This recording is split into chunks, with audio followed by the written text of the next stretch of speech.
एक महत्वाची बातमी, प्रशांत कोरटकरची पोलीस कोठडी आज संपणार आहे। तर कोरटकरला आज दुपारी कोल्हापूर सत्र न्यायालयामध्ये हजर केलं जाईल। पोलिसांनी कोरटकरला अज्ञात स्थळी ठेवल्याची सुद्धा माहिती मिळते।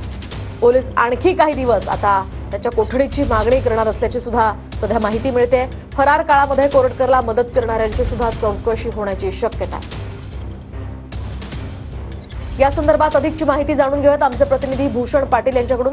भूषण, काय सांगाल, काय अधिकची माहिती या प्रकरणात?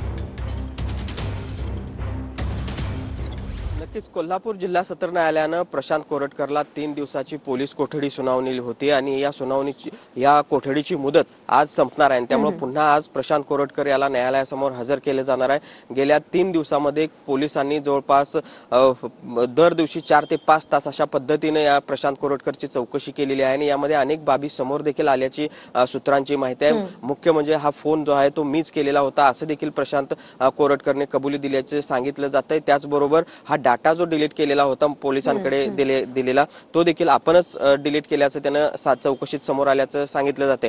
ही माहिती अधिकृतरित्या आज पोलिसांकडून न्यायालयात सांगितली जाते का हे देखील पाहणं महत्त्वाचं असणार आहे।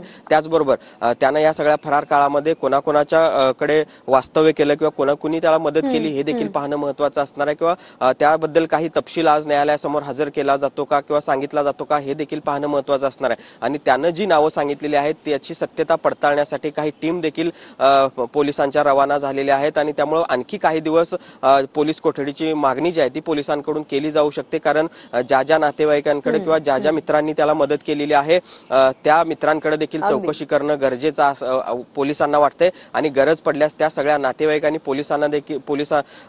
त्या नातेवाईकांनी आणि मित्रांकडे देखील पोलीस चौकशी आहे ती करणार आहेत आणि त्यामुळे एकूणच आज जी सुनावणी होणार आहे ती महत्त्वपूर्ण असणार आहे। कारण नक्कीच भूषण, या संदर्भातले अपडेट्स तुमच्याकडनं जाणून घेत राहणार आहोत। तुर्तास धन्यवाद दिलेले या सविस्तर माहिती।